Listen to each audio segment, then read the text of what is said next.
Hello friends, GS का एक set है 50 प्रश्नों का जो कि सभी परीक्षाओं के लिए लाभदायक है। एक एक करके हर क्वेश्चंस को देखेंगे, उसके डिस्कशन को समझेंगे, क्वेश्चन को समझाने का प्रयास करेंगे, रट्टा नहीं मारेंगे। समझ जाएंगे क्वेश्चंस तो आपको रटने की ज़रूरत नहीं होगी। और एक रिक्वेस्ट है, अगर आप नए हैं चैनल पे तो चैनल को सब्सक्राइब कर लें, नोटिफिकेशन को ऑन ज़रूर करें। ठीक है, चलिए आज का पहला प्रश्न देखते हैं, एक एक करके प्रश्नों को देखेंगे। तो सबसे पहला प्रश्न है, भारत का पहला विधि और न्याय का मंत्री कौन है? देखिए, सबसे पहला जब स्वतंत्र भारत हुआ तो कैबिनेट जो बना, जब मिनिस्टर्स तय किए गए तो सबसे पहला जो विधि और न्याय मंत्री बनाया गया था ये भीमराव अंबेडकर जी को बनाया गया था। तो इसका सही जवाब सी हो जाएगा, एक का। नंबर दूसरे सवाल पे हम लोग चलेंगे। दूसरा नंबर सवाल कहता है, योजना आयोग का प्रतिस्थापन किससे हुआ है? तो योजना आयोग सबसे पहले आप इसको जानें 1950 में इसकी स्थापना हुई थी। स्थापना की अगर बात करें तो योजना आयोग की स्थापना कब हुई थी? 1950 ईस्वी का। इसका जो अध्यक्ष होता है कौन होता है? प्रधानमंत्री होता था, होता नहीं है, होता था। ठीक है, अब इसका प्रतिस्थापन जो है ये नीति आयोग से कर दिया गया है। नीति आयोग की स्थापना की गई है योजना आयोग के जगह पे। तो योजना आयोग के जगह पे नीति आयोग कब लाया गया? 2015 ईस्वी में। इसे भी अगर आप जानना चाहें तो 2015 ईस्वी में नीति आयोग को लाया गया है। किसके जगह पे? योजना आयोग के जगह पे। तो ये चीज़ों को आपको याद रखने हैं। ठीक है, आगे नीति आयोग कब बनाई गई? देखिए, नीति आयोग की भी चर्चा हुई, योजना आयोग की चर्चा हुई। तो योजना आयोग किसके जगह पे आया? योजना आयोग के जगह पे क्या आया है? नीति आयोग आया है। कब आया है? तो देख लें, 1 जनवरी 2015 ईस्वी को। 1 जनवरी 2015 ईस्वी को नीति आयोग बनाई गई है। नीति आयोग कब बनाई गई है? 1 जनवरी 2015 ईस्वी को यह लागू कर दिया गया। किसके जगह पे? योजना आयोग के जगह पे। अभी तुरंत हमने बताया था योजना आयोग की स्थापना 1950 ईस्वी में हुई थी और इसी के जगह पे 2015 ईस्वी में नीति आयोग आएगा। ठीक है, और इसके भी अध्यक्ष जो होते हैं, अध्यक्ष कौन होंगे? ये प्रधानमंत्री होंगे। कौन होंगे? प्रधानमंत्री होंगे। तो ये भी आप याद रखें, प्रधानमंत्री जो होंगे ये योजना आयोग के अध्यक्ष होंगे, नीति आयोग के अध्यक्ष होंगे। आगे देखेंगे, निम्नलिखित में से किस समिति का सदस्य कोई मंत्री नहीं हो सकता है? आप ध्यान से देखें, जब सरकार गठन होता है, सरकार गठन होने के बाद लोकसभा में प्राक्कलन समिति का गठन किया जाता है, सरकारी उपक्रम समिति का गठन किया जाता है, लोक लेखा समिति का गठन किया जाता है। इसी तरह से और भी संगठन समितियां का गठन होता है। ठीक है, तो इसमें बताना है कि किस समिति का सदस्य कोई मंत्री नहीं हो सकता है। देखिए, कोई भी आप समिति ले लें, समिति में सिर्फ सदस्य ही इसके सदस्य हो सकते हैं, मंत्री नहीं, याद रखना है। जैसे कि प्राक्कलन समिति, इसके सदस्य संख्या कितनी है? सदस्यों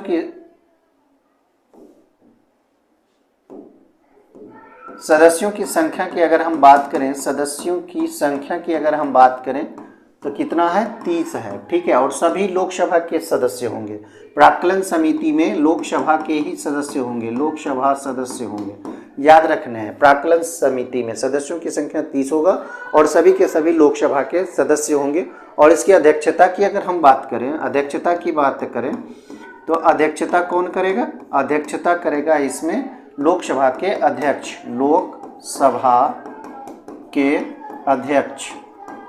लोकसभा के अध्यक्ष ही इसकी अध्यक्षता करेंगे। तो प्राक्कलन समिति को आप समझ गए होंगे। ठीक है, प्राक्कलन समिति में सदस्यों की संख्या 30 है, लोकसभा, और इसकी अध्यक्षता कौन करता है? लोकसभा के अध्यक्ष। लोकसभा के सदस्य ही इसमें सदस्यता होंगे। और इसमें एक और बातें हैं कि यह 1 साल के लिए, ये तीनों समिति जो आप देख रहे हैं सभी का कितने सालों के लिए होता है? 1 साल के लिए ही यह बनाई जाती है, गठन किया जाता है 1 साल के लिए। उसके बाद देखिए, सरकारी उपक्रम समिति है। सरकारी उपक्रम समिति में सदस्यों की संख्या की अगर बात करें, सदस्यों की संख्या की अगर हम बात करें यहाँ पे तो कितने होंगे? 22 होंगे। किसमें? सरकारी उपक्रम समिति में। और सरकारी उपक्रम समिति में सदस्यों की संख्या 22 होंगी, जिसमें लोकसभा के 22 सदस्य होंगे और राज्यसभा के होंगे 7 सदस्य, और इसी में से एक अध्यक्ष होगा। तो ये आप समझ गए होंगे। लोक लेखा समिति की अगर हम यहाँ पे चर्चा करें तो लोक लेखा समिति में भी सदस्यों की संख्या की अगर हम बात करें, सदस्यों की संख्या की अगर हम बात करें तो कितना हो जाएगा, 22 हो जाएगा। इसमें भी लोकसभा के 22 सदस्य, लोकसभा के कितने सदस्य होंगे, सॉरी ये 22 नहीं 15 होंगे, सॉरी। सरकारी उपक्रम समिति में सदस्यों की संख्या 22 होती है, जिसमें लोकसभा के 15 सदस्य होंगे। ध्यान देना है, 15 सदस्य और 7 सदस्य, 15 7 22 हुए इस तरह से, ठीक है। और लोक लेखा समिति में सदस्यों की संख्या 22 होगी, जिसमें से लोकसभा के कितने सदस्य होंगे, 15 सदस्य होंगे, और राज्यसभा के कितने सदस्य होंगे, राज्यसभा के 7 सदस्य होंगे। इस तरह से इसमें लिया जाएगा, सदस्यों की संख्या 22 होंगे, लोकसभा के 15 और राज्यसभा के 7। उसी तरह से सरकारी उपक्रम समिति में भी 22 सदस्य होते हैं, लोकसभा के 15 और राज्यसभा के 7 सदस्य होंगे। लोक लेखा जो समिति होता है, इसकी अध्यक्षता कौन करता है, इसकी अध्यक्षता करेगा अपोजिट, यानी कि कह सकते हैं कि विपक्षी दल के नेता, विपक्ष दल के नेता इसकी अध्यक्षता करते हैं, किसकी, लोक लेखा समिति की। और इसका सही जवाब हो जाएगा ये सभी, यानी कि कोई भी सदस्य किसी भी समिति में कोई भी मंत्री नहीं होगा। इसका सही जवाब हो जाएगा प्राक्कलन समिति भी हो जाएगा, सरकारी उपक्रम समिति हो जाएगा, लोक लेखा समिति हो जाएगा, ये सभी इसका सही जवाब होगा। निम्नलिखित में से किस समिति का सदस्य कोई मंत्री नहीं हो सकता, क्वेश्चन ये है। तो मंत्री किसी भी समिति में सदस्य नहीं हो सकता है, ये ध्यान रखा जाता है, ठीक है। आगे देखेंगे अगला नंबर सवाल, जनहित याचिका दायर की जा सकती है। जनहित याचिका जब भी दायर किया जाएगा, तो चाहे वो उच्च न्यायालय हो चाहे सर्वोच्च न्यायालय हो, सभी में जनहित याचिका दायर की जा सकती है। इसका मतलब है कि ये दोनों सही हो जाएगा। जनहित याचिका और एक आरटीआई है, आरटीआई, जिसे हम लोग राइट टू इंफॉर्मेशन कह सकते हैं। राइट टू इंफॉर्मेशन, आरटीआई कहने का मतलब है कि ये एक राइट है, सूचना का अधिकार है। इंफॉर्मेशन के लिए एक सूचना का अधिकार है कि हम सरकार से कोई भी सूचना प्राप्त कर सकते हैं। उसी तरह से ये जनहित याचिका है, इसे PIL बोला जाता है। P मतलब होता है पब्लिक इंटरेस्ट, ठीक है। L मतलब होता है लिटिगेशन होता है, ठीक है। तो PIL जो होता है वो जनहित याचिका दायर होता है। और यह भी सेम चीज जिस तरह से RTI काम करता है, उसी तरह से पब्लिक इंटरेस्ट लिटिगेशन PIL जनहित याचिका दायर किया जाता है सरकार के लिए समक्ष। कोई भी चीज़ें जब हमको लगता है कि सरकार काम नहीं कर रही है अच्छे तरीके से, वो हमारे अधिकारों का हनन करना चाह रहा है, तो इस तरह से हम लोग जनहित याचिका दायर कर सकते हैं उच्च न्यायालय में, सर्वोच्च न्यायालय में, यानी कि दोनों आपका सही जवाब हो जाएगा। आगे देखेंगे, भारत में नई संसदीय समिति प्रणाली की शुरुआत कब हुई है। तो नई संसदीय समिति प्रणाली की शुरुआत यहाँ पूछा जा रहा है, तो इसका सही जवाब हो जाएगा 1991 ईस्वी में। इसका सही जवाब क्या हो जाएगा, 1991 ईस्वी में। आगे देखेंगे 7वां नंबर, निम्नलिखित में किसके अंतर्गत भारत में सर्वप्रथम सर्वोच्च न्यायालय की स्थापना हुई है। देखिए ध्यान से आप इस क्वेश्चन को समझें। अगर भारत में सर्वप्रथम सर्वोच्च न्यायालय की स्थापना की बात करें तो देखिए रेगुलेटिंग एक्ट जो 1773 ईस्वी में आया था, और इसके तहत 1774 ईस्वी में कोलकाता में सर्वोच्च न्यायालय की स्थापना की गई थी। सर्वोच्च न्यायालय की स्थापना की गई थी, ठीक है। कब, 1774 ईस्वी में कोलकाता में, फोर्ट विलियम में। ये भी ध्यान देने हैं। अब अगर स्वतंत्र भारत की बात करें, स्वतंत्र भारत की अगर बात किया जाए तो ये भी आपको याद रखने हैं, ये भारत सरकार अधिनियम 1935 इसका सही जवाब हो जाएगा। और इसके तहत जब भारत आज़ाद हुआ था तो 1949 ईस्वी में सर्वोच्च न्यायालय की स्थापना की गई थी। सर्वोच्च न्यायालय की स्थापना की गई थी। तो आपको दोनों याद रखने हैं। अगर स्वतंत्र भारत में सर्वप्रथम सर्वोच्च न्यायालय की स्थापना कब हुई, ये भी आपको याद रखने हैं। तो ये भारत सरकार अधिनियम 1935 के तहत 1949 ईस्वी में सर्वोच्च न्यायालय की स्थापना की गई थी। ये स्वतंत्र भारत की बात है। अगर भारत में सर्वप्रथम की बात चल रही है तो रेगुलेटिंग एक्ट 1773 के द्वारा 1774 ईस्वी में कोलकाता में सर्वोच्च न्यायालय की स्थापना की गई थी, ठीक है। अब आगे देख लेंगे 8वां नंबर,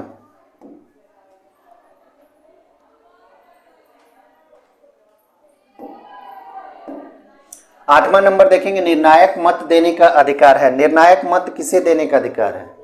तो निर्णायक मत जो देता है राष्ट्रपति, उपराष्ट्रपति, प्रधानमंत्री, ये सारे नहीं देते हैं। इसका सही जवाब हो जाएगा लोकसभा अध्यक्ष। ठीक है, निर्णायक मत देने का अधिकार मतलब कहने का मतलब है कोई भी चीज़ें जो लोकसभा में घटित होती है, लोकसभा कहने का मतलब होता है कि वहाँ पे कोई मत पड़ रहा है दोनों के बीच, अगर दोनों बराबर मत हो गया, जैसे 10 ये भी है 10 ये भी है, तो ऐसी स्थिति में ऐसे सिचुएशंस में क्या किए जाते हैं कि एक निर्णायक मत देने का अधिकार होता है जो कि लोकसभा अध्यक्ष देते हैं। अगर इस पे दे दिए तो ये प्लस पॉइंट, अगर इस पे दे दिए तो ये प्लस पॉइंट, तो इस तरह से निर्णायक मत देने का अधिकार होता है। लेकिन उससे पहले ये लोकसभा अध्यक्ष जो होते हैं ये निर्णायक मत नहीं देते हैं। निर्णायक मत क्या, यह मत देते ही नहीं हैं। और वैसी सिचुएशंस जब होते हैं तब लोकसभा अध्यक्ष क्या करते हैं, मत देते हैं। कोई भी तकरार की स्थिति हो, कोई भी वोटिंग की स्थिति हो, वैसी स्थिति में लोकसभा अध्यक्ष को निर्णायक मत देने का अधिकार है। अब आगे देखेंगे किसको समाप्त किया जा सकता है पर भंग नहीं किया जा सकता। इस चीज़ को पहले समझ लें, ये दोनों चीज़ अलग चीज़ें हैं, इसको हटा दें आप। ग्राम पंचायत, नगर पालिका, इसे आप हटा दें।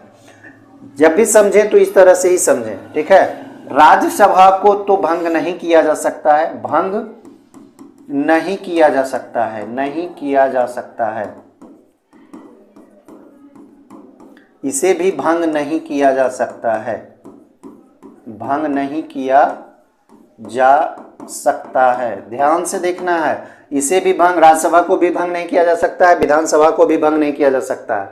तो आखिर कह रहा है कि समाप्त किया जा सकता है पर भंग नहीं, तो राज्यसभा को समाप्त आप नहीं कर सकते हैं। तो इसका सही जवाब ये नहीं बल्कि विधान परिषद हो जाएगा, क्योंकि विधान परिषद को समाप्त किया जा सकता है, समाप्त किया जा सकता है, किया जा सकता है।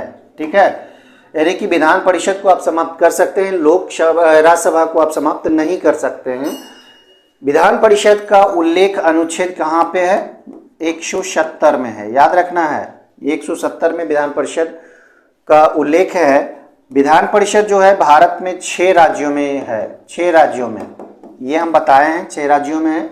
अब कमेंट करके हमें जरूर बताएं कि वो कौन कौन से राज्य हैं। आगे देखेंगे, निम्न में कौन सी समिति बैंकिंग क्षेत्र में सुधार से संबंधित है? 4 प्रकार की समिति हैं, एक नरसिम्हन है, केलकर है, एलसी गुप्ता है और एक है चक्रवर्ती। तो नरसिम्हन समिति जो है, नरसिम्हन समिति ये बैंकिंग से संबंधित है। ये 1991 ईस्वी में ये गठित की गई थी नरसिम्हन समिति, जो कि बैंकिंग क्षेत्र में सुधार से संबंधित ये समिति है। नरसिम्हन 1, नरसिम्हन 2 करके है। ठीक है, आगे देखेंगे भारत में मौद्रिक नीति किसके द्वारा बनाई और लागू की जाती है? तो मौद्रिक नीति जो है ये भारतीय रिजर्व बैंक आरबीआई के द्वारा की जाती है, आरबीआई के द्वारा। ठीक है, आरबीआई के द्वारा भारतीय रिजर्व बैंक क्या करता है? मौद्रिक नीति को बनाता है और लागू करता है। तो ये महत्वपूर्ण क्वेश्चंस हैं, इकोनॉमिक्स के प्रश्न हैं ये। अब तक भारतीय रुपए का कितनी बार अवमूल्यन किया जा चुका है? देखिए, अवमूल्यन कहने का मतलब है कि कितनी बार किया जा चुका है। तो भारत में 3 बार रुपयों का अवमूल्यन किया जा चुका है। कब कब किया जा चुका है ये आप जान ले। एक बार 1949 ईस्वी को, दूसरी बार 1966 ईस्वी को, तीसरा बार 1991 ईस्वी को। तो तीनों बार आपको याद रखने हैं, 1949, 1966, 1991, तीनों सन को आपको याद रखने हैं। भारतीय रुपये का 3 बार अवमूल्यन किया गया, 49, 66 और 91 में। आगे देखेंगे भारतीय मुद्रा को पूर्ण परिवर्तनीय कब बनाया गया है? 4 बजट हैं, 93-94 का केंद्रीय बजट, 94-95 का, 95-96 का, 92-93 का। इसका सही जवाब हो जाएगा 93-94 का केंद्रीय बजट में भारतीय मुद्रा को पूर्ण परिवर्तनीय बना दिया गया था। अगला देखेंगे क्वेश्चन है, क्रेडिट कार्ड किसके नाम से जाने जाते हैं? क्रेडिट कार्ड को क्या कहा जाता है? Soft money, easy money, hard money, plastic money. तो 4 ऑप्शंस हैं, 4 ऑप्शंस में से आपका सही जवाब प्लास्टिक मनी हो जाएगा। ठीक है, क्रेडिट कार्ड किसके नाम से जाने जाते हैं? तो प्लास्टिक मनी के नाम से जाने जाते हैं। चलिए, आपका अगला सवाल है, निम्नलिखित में किस वित्तीय वर्ष में भारतीय रुपये का 2 बार अवमूल्यन किया गया है? अभी हमने कहा अवमूल्यन कितनी बार हुआ है? 3 बार हुआ है, 49, 66 और 91। अब कह रहा है वित्तीय वर्ष में भारतीय रुपये का 2 बार अवमूल्यन हुआ है। तो वो सन है 1991-92 1991-92 जब 2 बार भारतीय रुपये का क्या हुआ है, अवमूल्यन हुआ है। ये याद रखें, 91-92 में जो हुआ है, तीसरी बार जो अवमूल्यन हुआ था, उस समय 2 बार अवमूल्यन किया गया था। तो इसे भी आपको याद रखना है। अब आगे देखेंगे, भारत में बीमा क्षेत्र का नियमन कौन सी संस्था करती है? भारतीय क्षेत्र में नियमन, देखिए ये है सेबी से, ये IRDA हो जाएगा। IRDA इसका मतलब होता है इंश्योरेंस, ठीक है, रेगुलेटिंग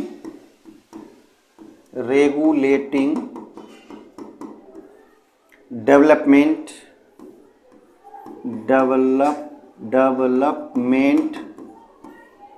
अथॉरिटी ऑफ इंडिया।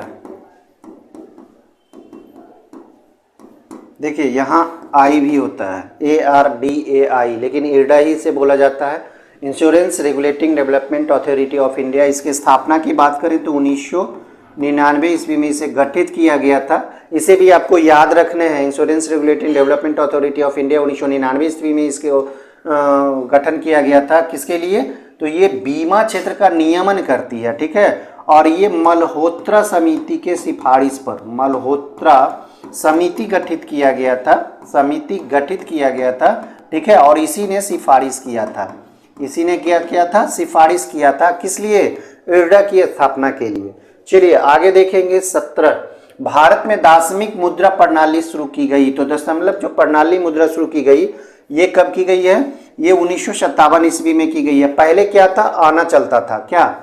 आना, 1 आना, 2 आना, 3 आना, 16 आने तक के वर्णन मिलते हैं। 16 आना होता था। सबसे बड़ी मुद्रा जो निम्नतम होता था वो 16 आना था। लेकिन जब मुद्रा प्रणाली शुरू की गई तो पैसा शुरू किया गया, 1 पैसा, 2 पैसा से लेके 100 पैसा तक। तो निम्नतम में सबसे अधिक कह सकते हैं तो 100 पैसा, सबसे न्यूनतम तो 1 पैसा। तो दशमलव प्रणाली शुरू की गई 1957 ईस्वी में। तो यहाँ पे इसे याद रखने योग्य चीजें हैं ये। भारतीय अर्थव्यवस्था के उदारीकरण का अग्रदूत किसे कहा जाता है? अग्रदूत, उदारीकरण का अग्रदूत, तो ये कहलाते हैं डॉक्टर मनमोहन सिंह। डॉक्टर मनमोहन सिंह, जब आर्थिक स्थिति खराब हुई थी भारत की 1991 में, तो उस समय डॉक्टर मनमोहन सिंह को ये श्रेय जाता है कि यह जो वित्तीय व्यवस्था था, भारत का वित्तीय व्यवस्था था, उसको ऊपर करने में, कह सकते हैं कि अच्छी स्थिति में लाने में डॉक्टर मनमोहन सिंह का बहुत बड़ा योगदान है। आगे देखेंगे अगला नंबर, इंडियन पेटेंट ऑफिस का मुख्यालय कहाँ है? इंडियन पेटेंट ऑफिस का मुख्यालय कहाँ स्थित है? तो ये बताएगा, इसका मुख्यालय कहाँ है? कोलकाता में स्थित है। और इसके अगर शाखा की बात करें तो चेन्नई में भी है, मुंबई में भी है, दिल्ली में भी है, अहमदाबाद में है। लेकिन पेटेंट ऑफिस का मुख्यालय की अगर बात करें तो कोलकाता है, ठीक है। अगर सबसे पहले की बात करें भारत में, अगर इसकी स्थापना की बात करें भारत में, तो सबसे पहले कब हुआ था? सबसे पहले 1911 ईस्वी में हुआ था। अगर आज़ाद भारत की बात करें तो, स्वतंत्र भारत की अगर बात करें तो कब हुआ है? 1972 ईस्वी में इसे लागू किया गया है, लागू हुआ है, ठीक है। याद रखना है इस चीज़ को भी। इंडियन पेटेंट ऑफिस का मुख्यालय कोलकाता में है। पहले सबसे पहले 1911 ईस्वी में इसकी स्थापना कोलकाता में की गई थी, लेकिन जब स्वतंत्र भारत हुआ तो 1972 ईस्वी में इसे फिर से लागू किया गया। 1970 ईस्वी में यह बना था और 1972 ईस्वी में इसे लागू किया गया था, इंडियन पेटेंट ऑफिस, ठीक है, एक्ट लागू किया गया था। चलिए, poverty and British rule in India किसकी पुस्तक है? तो ये तो जाना माना नाम है, Dadabhai Naoroji, unBritish rule in India, poverty and unBritish rule in India. तैयारी करते हैं दोस्तों तो एक एक चीज़ों को आपको समझना होगा, हर एक क्वेश्चन को ध्यान से समझना होगा, स्किप ना करें, वीडियो को एकदम पूरा देखें, हर एक चीज़ों को समझने का प्रयास करें। नहीं समझते हैं कमेंट करें, टेलीग्राम से जुड़ें, प्रश्न पूछ सकते हैं, ठीक है। तो इस तरह से आपको पढ़ते जाना है, हर एक चीज़ को देखते जाना है। अब आगे देखेंगे। देखिए, भारत के लिए नियोजित अर्थव्यवस्था पुस्तक के लेखक हैं। भारत के लिए नियोजित अर्थव्यवस्था पुस्तक के लेखक अगर आप देखें तो इसमें है सर एम विश्वेश्वरैया। ये पुस्तक के लेखक कौन है? नियोजित अर्थव्यवस्था। नियोजित अर्थव्यवस्था एक पुस्तक है, ठीक है, और इसके लेखक हैं सर एम विश्वेश्वरैया। बहुत महत्वपूर्ण पुस्तक है, ये पूछ लिया जाता है इसलिए इसे याद रखें। दास कैपिटल, देखिए कौन नहीं जानता कार्ल मार्क्स को। दास कैपिटल किसकी रचना है? ये कार्ल मार्क्स की रचना है, बहुत इंपॉर्टेंट पुस्तक था। ए सुटेबल बॉय, देखिए ये भी बहुत महत्वपूर्ण है पुस्तक, और ये विक्रम सेठ के द्वारा लिखा गया है। ए सुटेबल बॉय किसके द्वारा लिखा गया है? विक्रम सेठ के द्वारा लिखा गया पुस्तक है। आगे देखेंगे बृहत संहिता, देखिए बृहत संहिता के लेखक का नाम बताइए। चलिए, ये बराह मिहिर है, बराह मिहिर बृहत संहिता के लेखक हैं। याद रखना है, पाणिनि, शूद्रक, ये सारी चीज हम बता चुके हैं, इसलिए एक एक चीजों को आपको समझना है, हर एक क्वेश्चन को आपको देखने हैं। महावीर स्वामी ने अपना उपदेश किस भाषा में दिया था? महावीर स्वामी ये प्राकृत भाषा में उपदेश दिए थे। महावीर स्वामी ने जितने भी उपदेश दिए थे वो प्राकृत भाषा में दिए थे। आगे देखेंगे क्वेश्चन नंबर, निम्न में किसकी खेती हड़प्पावासी करते थे? हड़प्पा सभ्यता से प्रश्न आएंगे, इसलिए हर एक सेट में हम एक आध क्वेश्चन जरूर डालते हैं। गेहूं का तो करते ही थे, कपास का भी करते थे और जौ का भी करते थे, तो इसका सही जवाब ये सभी हो जाएंगे। ठीक है, आगे देखेंगे 27 नंबर, हैदराबाद किस नदी के किनारे अवस्थित है? बहुत आसान है, ये मूसी नदी के किनारे स्थित है, बहुत फेमस है ये, मूसी नदी के किनारे हैदराबाद स्थित है। हैदराबाद। विश्व मौसम विभाग संगठन का मुख्यालय कहाँ स्थित है? ध्यान से देखें तो इसका संगठन का मुख्यालय की अगर बात करें तो ये जिनेवा में स्थित है। और विश्व मौसम संगठन का जो स्थापना हुआ है, स्थापना कब हुआ है? स्थापना की अगर हम चर्चा कर लें तो 1950 ईस्वी में हुआ है। 1950 ईस्वी में इसकी स्थापना हुई है जेनेवा में। इसका मुख्यालय कहाँ है? जेनेवा, विश्व मौसम विभाग संगठन।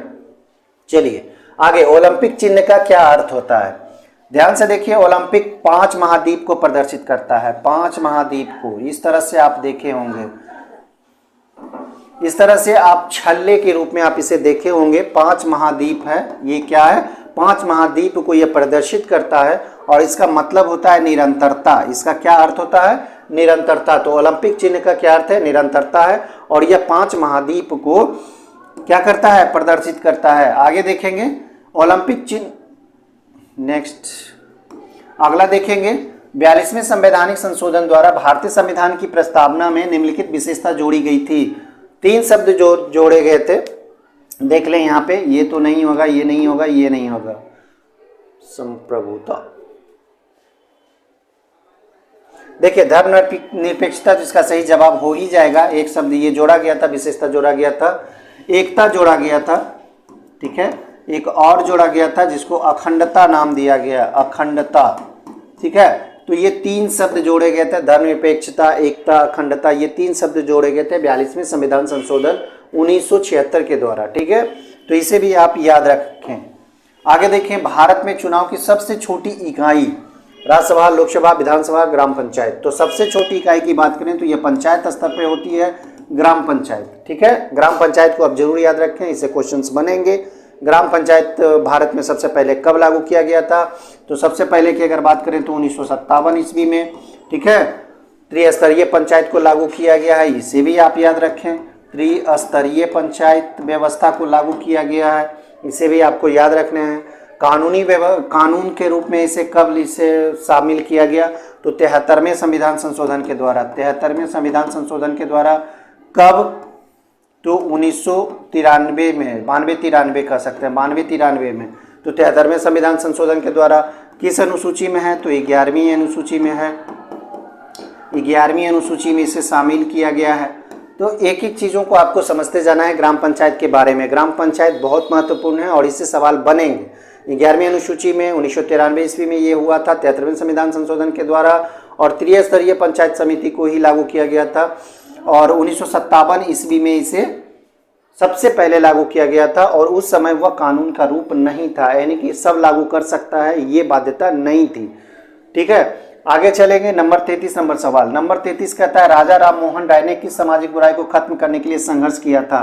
तो ये चारों ऑप्शंस में से सती प्रथा ही सबसे उपयुक्त ऑप्शंस हैं, जिसे समाप्त करने के लिए बहुत ये संघर्ष किए थे। तो 1829 ईस्वी में सती प्रथा को समाप्त किया गया था। उस समय लॉर्ड विलियम बेटिंग यहाँ का गवर्नर जनरल था, और सती प्रथा को समाप्त करने में राजा राम मोहन राय ने बहुत संघर्ष किया था, जिसके प्रयास से 1829 ईस्वी में इसे समाप्त किया गया था। आगे देखेंगे, लोकसभा के लिए कितना कोरम है? देखिए 1/3, 10वां भाग, 6ठा भाग, 5वां भाग। तो इसका सही जवाब हो जाएगा 10वां भाग जो होता है, यानी कि 1/10वां हिस्सा जो होता है वो कोरम होता है। किसी भी बैठक के लिए कम से कम सदस्यों की संख्या 1/10 होना ही चाहिए। लब, ये शब्द देख लें, निम्नलिखित में से किस खेल से संबंधित है?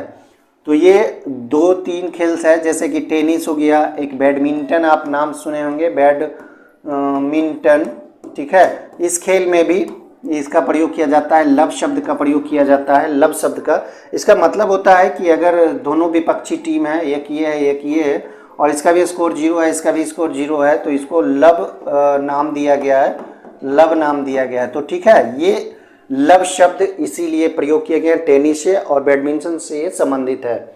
आगे देखेंगे, अवध का अंतिम नवाब पूछ रहा है। अगर अंतिम नवाब पूछ रहा है तो ये हो जाएगा वाजिद अली शाह। वाजिद अली शाह अंतिम नवाब था अवध का। अगर प्रथम नवाब की बात करें तो प्रथम नवाब, ये तो अंतिम हो गया, अंतिम नवाब हो गया। प्रथम नवाब की अगर हम बात करें तो सादत अली खान, सादत अली खान, सादत अली खान जो था वो प्रथम नवाब था, कहाँ का? अवध का था। आगे देखेंगे, राजा राम मोहन राय किससे संबंधित नहीं है? विधवा पुनर्विवाह से संबंधित थे, इसके लिए वो बहुत प्रयास किए थे। अंग्रेजी शिक्षा के वो पक्षधर थे, ठीक है, पाश्चात्य संस्कृति के वो पक्षधर थे। सती प्रथा के लिए वो संघर्ष भी किए थे, लेकिन संस्कृत शिक्षा से संबंधित वो कुछ नहीं किए थे और वो इसके पक्षधर नहीं थे, वो इनसे संबंधित नहीं थे। आगे देखेंगे, 38 छोटा नागपुर जनजाति विद्रोह कब हुआ था? तो ईस्वी को अगर आप देखें तो 1820 इसका सही जवाब हो जाएगा। छोटा नागपुर जनजाति विद्रोह 1820 ईस्वी। हो जनजाति ने इसे शुरू किया था, हो नाम का जनजाति था जो सब ये जनजाति विद्रोह हुआ था। असहयोग आंदोलन शुरू करने के समय भारत के वायसराय कौन थे? ध्यान देना है, असहयोग आंदोलन कब हुआ था? 1921 ईस्वी में, इसे आपको ध्यान में रखना है।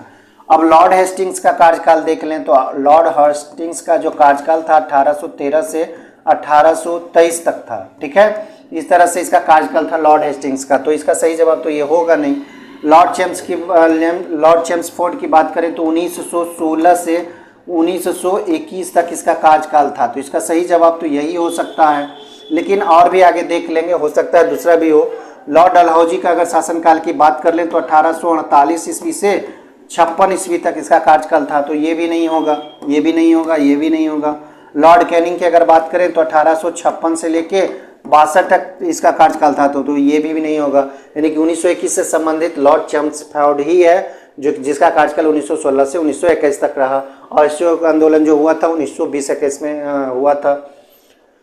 सोडा वाटर में नींबू का रस डालते हैं तो बुलबुले निकलने लगते हैं, क्योंकि इसमें होता है, क्या होता है, ध्यान देना है। सोडा क्या है, वाटर क्या है, नींबू का रस क्या है? सोडा जो होता है इसे हम लोग कह सकते हैं क्षार होता है, ठीक है। वाटर उदासीन होता है, नींबू का रस अम्ल होता है। आप बताएं, इसका सही जवाब हो जाएगा उपरोक्त सभी, तो तीनों आपके सही जवाब हुए, ठीक है। नो बकवास, ओनली रीडिंग, ओनली स्टडी, एकदम पढ़ते जाना है। कोशिका का अध्ययन कहलाता है, कोशिका का अध्ययन कहलाता है फंगोलॉजी, एंथ्रोलॉजी, पोमोलॉजी नहीं, साइटोलॉजी कहलाता है। कोशिका का अध्ययन क्या कहलाता है? साइटोलॉजी। आगे देखेंगे, एल्यूमिना का विद्युत अपघटन अगर करते हैं तो एनोड पर कौन सी गैस जमा होती है? तो एनोड पर कौन सी गैस जमा होगी? ऑक्सीजन गैस जमा होगी, तो इसे आपको ध्यान रखना है। एल्यूमिना का जब विद्युत अपघटन किया जाता है तो एनोड जो होता है, एनोड पर कौन सी गैस होती है? वो होती है ऑक्सीजन गैस होती है। चलिए आगे, प्रकृति में पारिस्थितिक तंत्र में निम्नलिखित में से किस तत्व का प्रतिशत सबसे अधिक होता है? पारिस्थितिक तंत्र में निम्नलिखित में से किस तत्व का प्रतिशत सबसे अधिक होता है? तो यहाँ हो जाएगा नाइट्रोजन, जिसका 78% यानी कि सबसे अधिक यही तत्व पाया जाता है। ये तो आसान है, इस तरह के क्वेश्चंस आएंगे तो जाहिर सी बात है आप छोड़ेंगे नहीं। जीवाणुओं को नष्ट करने के लिए निम्नलिखित में से किस गैस का प्रयोग किया जाता है? ऑक्सीजन, हाइड्रोजन, नियोन और क्लोरीन। तो अगर जीवाणु को नष्ट करने की बात आए तो ये क्लोरीन गैस होता है, जो कि जीवाणु को क्या करता है? नष्ट कर देता है। चलिए 45, सुरती, मुर्रा, जाफराबादी, महसाना किस पशु की प्रजातियां हैं? जैसे ही आप नाम सुनेंगे भैंस मारेंगे, ठीक है। ये भैंस की प्रजाति है, सुरती, मुर्रा, जाफराबादी, महसाना, ये सारे भैंस की प्रजाति है। दूध का पास्चुराइजेशन, देखिए कितना महत्वपूर्ण सवाल है ये, बहुत इंपॉर्टेंट, BBI। 72 डिग्री सेंटीग्रेड, बाकी नहीं होगा, 72 डिग्री सेंटीग्रेड 20 मिनट तक, तो इसका सही जवाब ये हो जाएगा 20 मिनट तक 72 डिग्री सेंटीग्रेड पर पास्चुराइजेशन किया जा सकता है।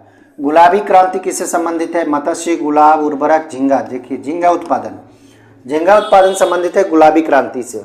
आगे देखेंगे 48, निम्नलिखित में से किन कोशिकाओं में नाभिक नहीं होता है? कितनी बार हम बता चुके हैं, लाल रक्त कोशिका जिसको हम लोग आरबीसी कहते हैं, आरबीसी में क्या नहीं होता है? नाभिक नहीं होता है, न्यूक्लियस नहीं पाया जाता है। आगे देखेंगे 49, निम्नलिखित कौन सा एक सुमेलित नहीं है? ध्यान से आप मिलान देख लें। डेसिबल ध्वनि की प्रबलता की इकाई, देखिए ये एकदम मिलान सही है। इकाई याद रखने के लिए हम बोले हैं बस। विश्व अशुशक्ति शक्ति की इकाई है, ये भी सही है। समुद्री मील दूरी की इकाई नहीं होती है, ठीक है, तो ये गलत हो जाएगा, इसका सही जवाब यही हो जाएगा।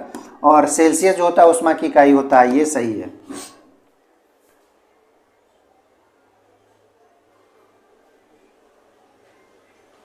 ठीक है, 50वां नंबर सवाल देख लेंगे। 50वां क्या कहता है? निम्नलिखित में कौन सी खरीफ की फसल है? खरीफ बताए हैं कब उगाई जाती है, रबी भी बताएं कब उगाई जाती है। अगर आप पढ़े होंगे तो सारे मैटर को समझते होंगे। तो खरीफ फसल चावल को बोला जाता है, यानी कि धान को बोला जाता है खरीफ फसल। तो दोस्तों वीडियो कैसा लगा लाइक और कमेंट जरूर करें, दोस्तों को शेयर करें, दोस्तों को शेयर जरूर करें दोस्त।